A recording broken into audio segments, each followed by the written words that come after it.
and welcome back to another video. We are picking up where we left off with the main scenario here in the hinterlands. We just got out of the latest dungeon of Matoya's Relit, and yeah, I loved it. Alright, so we're moving on to the Admiral's Resolve. Alphino is eager to deliver the good tidings to Limsa. Well then, my friends, let us return to Limsa and deliver the good news to the Admiral. A word to the officer in Bulwark's Hall should be sufficient to secure us an audience. Well, we're just going everywhere, aren't we? First we started off in the Rising Stones, then we go off to Azaz's Law, and then back to Mordona, and then back to Ishgard, before returning to Mordona, and going to Limsa, and then the Hinterlands, and then back to Limsa. We're all over the map here. We're just running here and there, aren't we? Kind of feels it's kind of nice though, if you ask me. But you know, it feels kind of nice. It really feels like we're getting back into adventuring after all this time.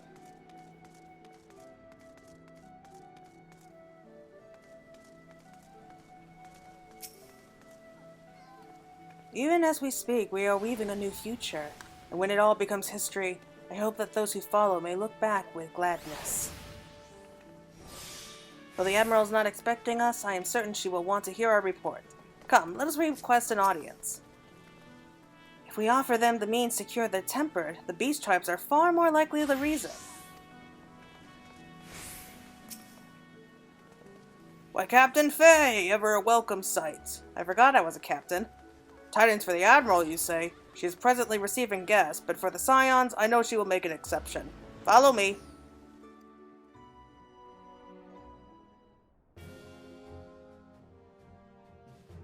Oh, wow! That's neat!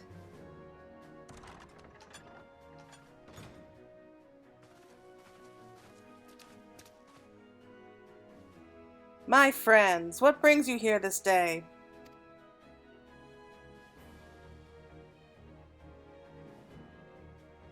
Is this true? By the Navigator, a cure for tempering! As often as I've been in awe of you Scions, I would not have thought it possible. And yet it is, Admiral. We've done it. Here in Limsa, the production of more familiars has already begun.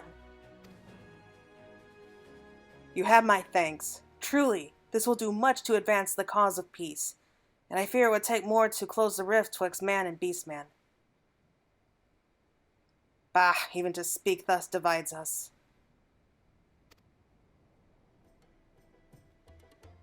Welcome as it is, a cure will not guarantee reconciliation between our peoples, for though summoning in the tempered may serve to fuel the conflict, they are but symptoms of it.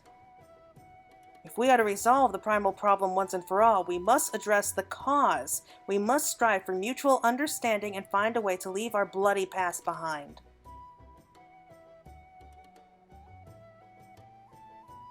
'Twas I who moved that the Alliance renew its push for peace.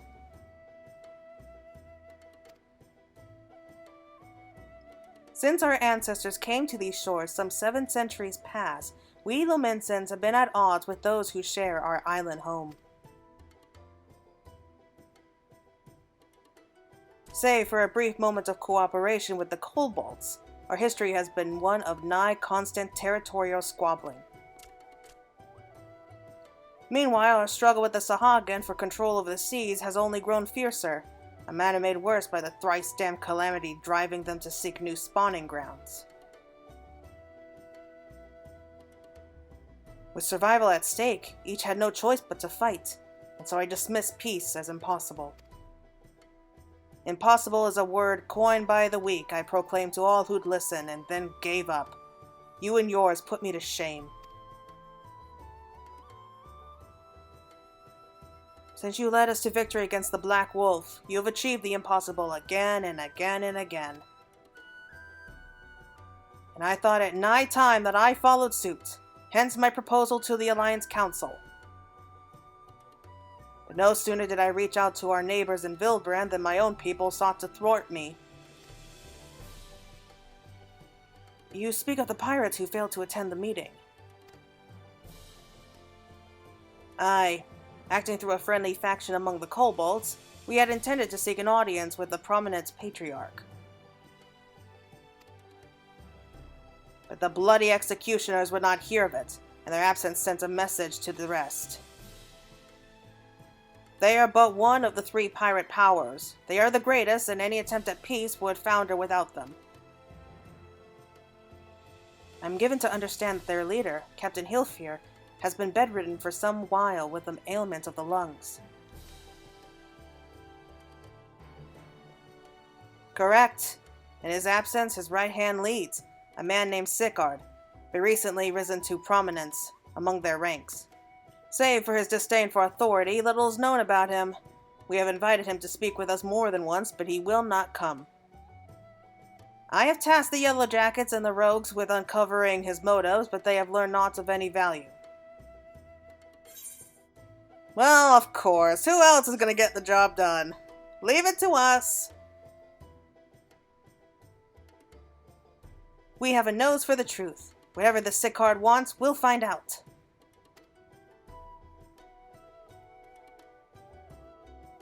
Truly? I would be much obliged.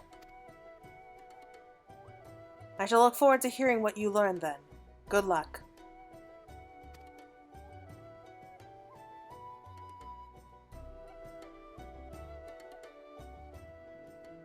Man, Limsa does have it rough, but at the same time, they kind of have it coming.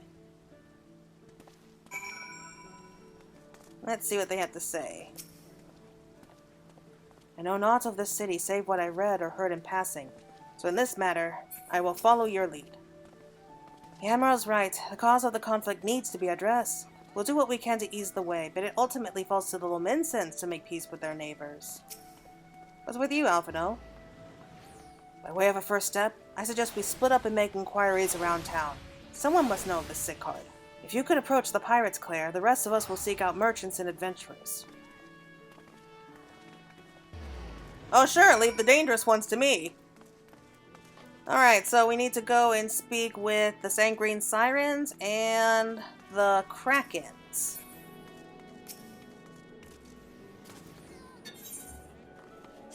Actually, we spoke to the captain of the Krakens not too long ago because of the Ishgardian restoration quest. Slight spoiler there. Yeah, we do run into him, like, during those quests. But, yeah, Limsa has it rough in dealing with 2 beast tribes. We got the Sahagin and the Kobolds. Granted, the Gridanians also have to deal with 2 beast tribes, but one of them they sort of get along with. I mean, one half is the Exali, which is a big problem for them, who they have entered kind of a, I guess, tense peace right now. I mean, at least those that are tempered by Ramu, they prefer to be just left alone, so if we leave them alone, there's no problem.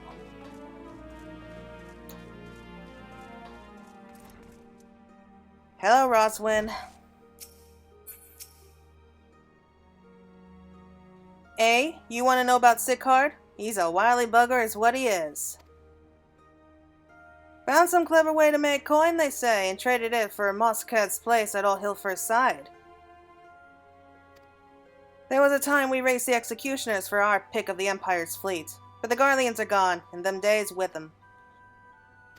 Owing to which, we've all of us had to look for other ways to make ends meet, with that jumped-up bilge rat Sicard landing the juiciest whatever it may be. Not that we Sirens are struggling, mind. We do well enough guarding fishing boats from the fishbacks and other beasties. Get the first picks of produce for our troubles, see? Quality stuff at the bargain price. This we pass to our sisters as can't sail on account of getting old or wounded or with child, and they cook it up and sell it for pretty profit. Simple. Oh, I miss the old ways, don't get me wrong. But when I see the girls with their little ones, I think to myself, a life of peace and quiet ain't all bad. Wow. Did not expect that. I kind of expected her to say, nah, we won't join up for peace. Why would we ever want that? We're pirates. I guess even she's getting tired of the sea life as well. Who would have thought she had a soft spot for kids, though?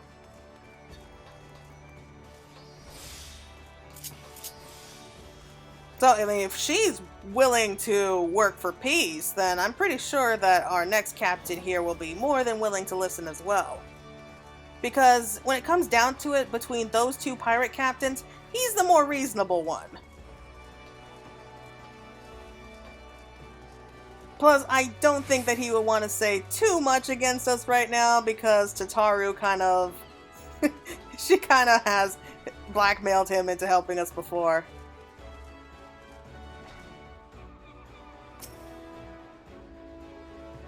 Curious about Sicard, are you? As am I, my friend, as am I. Sadly, I know naught of the man, save the bloody executioners experience a marked improvement in their fortunes after his promotion.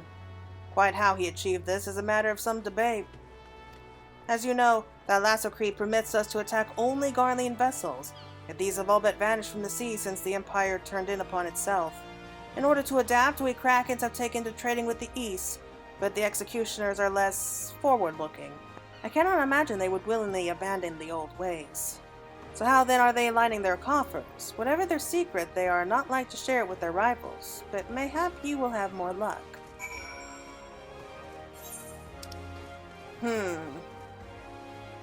I doubt that they're working with Gollum all at this point.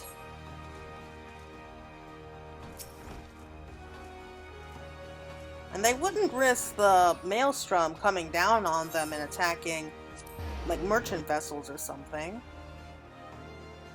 Huh. I got no idea. No idea at all. I'm actually quite curious about this whole thing. Ah, these loading screens, they're just torture, especially on release day.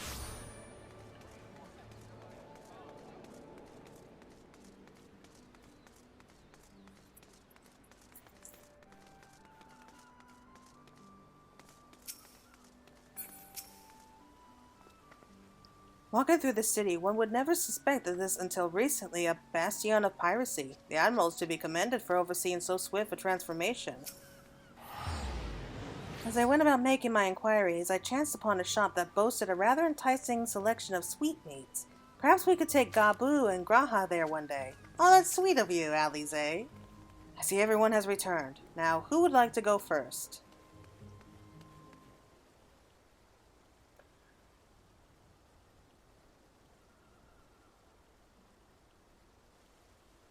So, just as their imperial prey began to disappear, Sicard turned the executioner's fortunes around with a mysterious new source of income. Whatever it is, it's nothing to scoff at. According to a tavern keeper I spoke to, the crew had been indulging themselves as never before, but no amount of drink seemed to loosen their tongues as to how they are coming by their coin.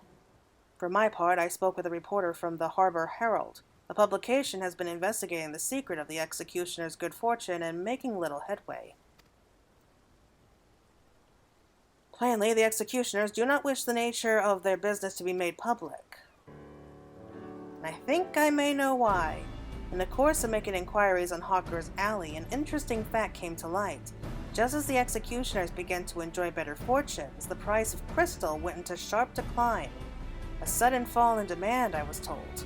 Curious, I contacted Hoary Boulder, who has been watching the movements of the beast tribes, and my suspicions were proven correct. Despite ever-worsening relations between the beast tribes and the Thalasscracy, neither Titan nor Leviathan have made an appearance of late, suggesting that the kobolds and Sahagin lack the means to which to summon them. Do you mean to say the executioners are divesting them of their crystals? All indications point to that conclusion, yes. We have no hard evidence as yet. We must investigate further. Agreed. So how do we proceed? Oh, I have an idea about that. In fact, I have already taken the liberty of making certain provisions. Of course.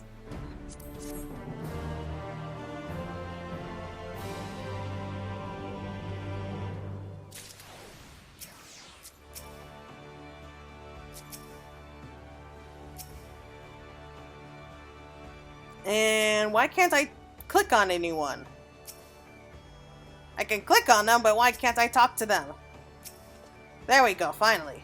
Stupid lag. If Alvino's theory proves well-founded, it would go some way to explain the executioner's vehement opposition to peace. Do you remember how Alphinaud pretended to be some manner of merchant to infiltrate Eulmore? Well, I bet you 10 gil he's about to reprise the role. Search for Sicard. Alvino has the look of a man with a plan.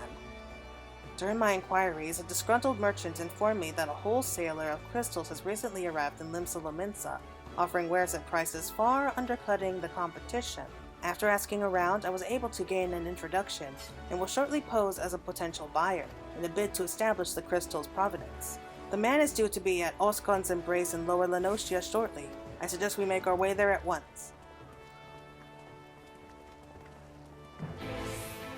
There's a place I haven't been to in a long time.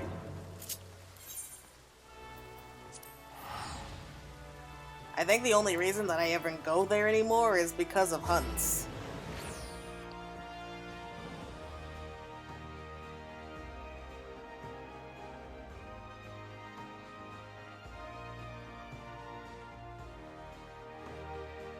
Oh my god, it's like seeing an old friend.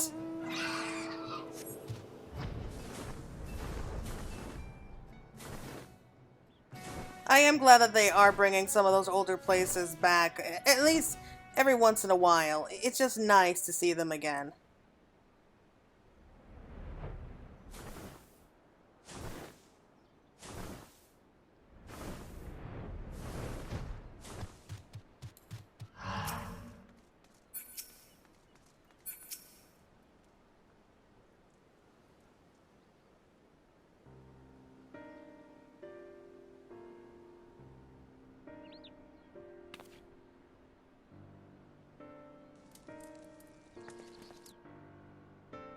That appears to be our merchant. Wish me luck. Wait. If he truly is in league with the bloody executioners, he will surely be wary of those allied to the Admiral. The Scions not least of all. Compared to yours and Claire's, mine is an unfamiliar face. Let me play the role of buyer. Graha is right, and even if you aren't recognized on sight, you look too Jatel to be mixing with society's underbelly. Gentile? Very well, I'll leave it to you, Graha.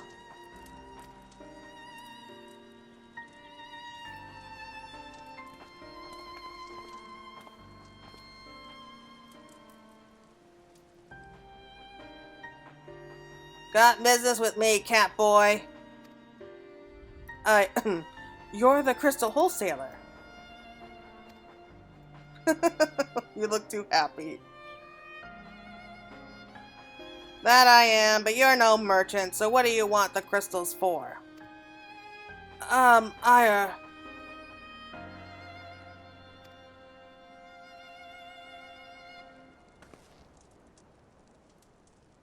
Don't look at us, you idiot! You'll give yourself away!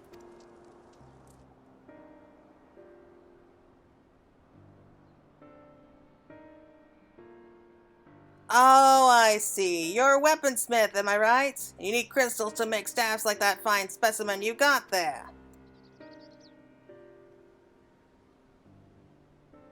That's right. I am indeed a weaponsmith, and I use naught but the finest materials. I bid you show me your wares. Well, we don't invite just anybody into our storehouses. Takes time to establish trust, you understand. Look, I have a large and urgent commission. If the quantity is satisfactory, I will not quibble over the price. Alright, it's plain there's no ordinary crystal adorning your staff, so I'll make an exception. Come with me.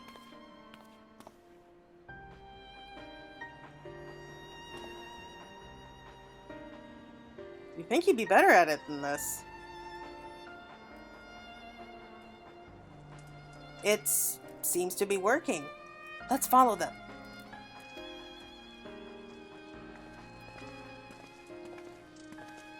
Seriously, I thought that would go a lot better than that. Come on, Graha. I mean, you played the part of the Crystal Exarch for how many decades? He's too honest for his own good.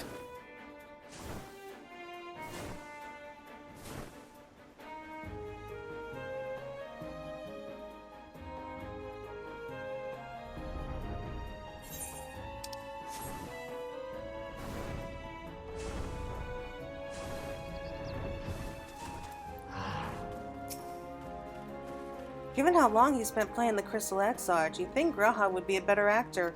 Honestly, if it hadn't been for that staff, we must remember to thank Tataru. Exactly, that's what I mean! They went into that tunnel. Quickly now. Am I the only one here who thinks that this is a trap? Am I the only one? Really? Okay.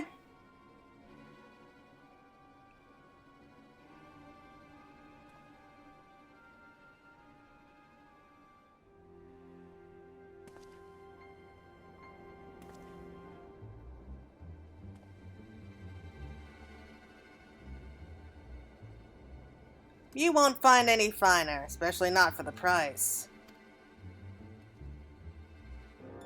Indeed. I would expect to pay more than double for such quality. How could they possibly be so cheap? There's nothing unlawful about them, if that's your worry. They're from Ogomoro, if you take my meaning. Stuff's as pure as it gets. You won't be disappointed. So, how much do you want?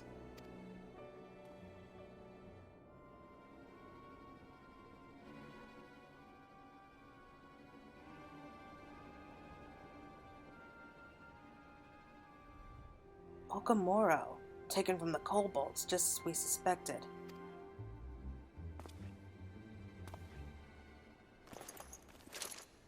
That's enough! Shut your gobs and turn around! Slowly.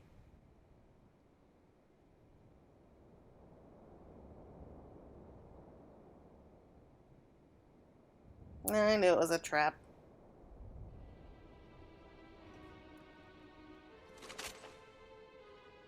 I'm Sicard, acting captain of the Bloody Executioners. No need to introduce yourselves. We know who you are, scions.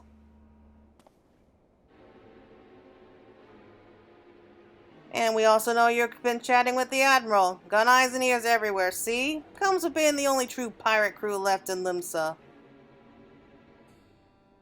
So we've established you ain't here to buy crystals. The question is, what are you here for?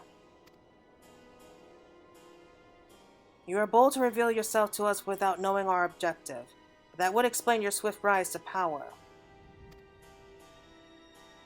You have spoken plain, and so I shall return the favor. We came here to learn why the Bloody Executioners oppose the Admiral's will.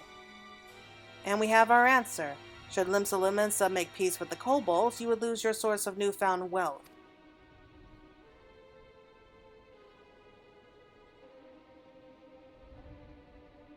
That's right. Just to remind you, though, we ain't breaking any rules here. The law forbids us from attacking any vessel not flying the Imperial flag, but it doesn't say nothing about beastmen. Only reason we keep our operation nice and quiet's 'cause we don't want no one taking our business. Wait! Just listen to the end, will you? For what it's worth, I have the highest respect for you and yours. Her especially. While the Maelstrom were worrying about dirtying their fancy red clobber, you lot stormed Ogomoro and battered bleeding Titan himself. Raised a mug to you when I heard the news. And now we're following in your footsteps, making sure the beastmen never summon their stinking gods again. Practically your successors we are. Hey! When there were still Imperial ships about, we did our bit for Limsa and went after him. But with the Garleans gone, there's no one left to ply our trade on except the beastmen. So let us have that, eh? It's only fair. Contentious though some may find your views, it is true that you have broken no laws. That being so, I see no reason why you should not state your case directly to the Admiral's face, unless the acting captain of the only true pirate crew left in Limsa has some other cause to hide in a cave. Well said. Well said indeed. Alright, I'll meet with the Admiral. I'll even provide the venue, the Australia. I trust she won't turn down the invitation. I don't like that he was using us as an excuse.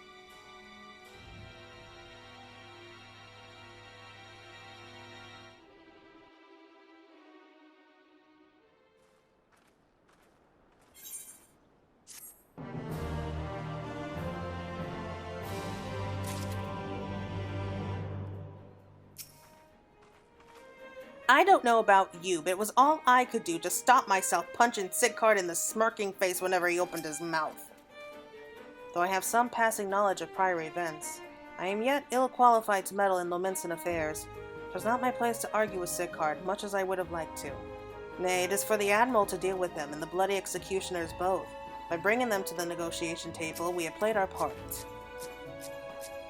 Alright, next quest is called On Rough Seas. But I think we'll call it a day there for right now. Alright everyone, that's going to be it for right now. I hope you all enjoyed it, and I can't wait to see what's going to happen with us next time. So until then, everyone, take care and have a good rest of your day. Bye!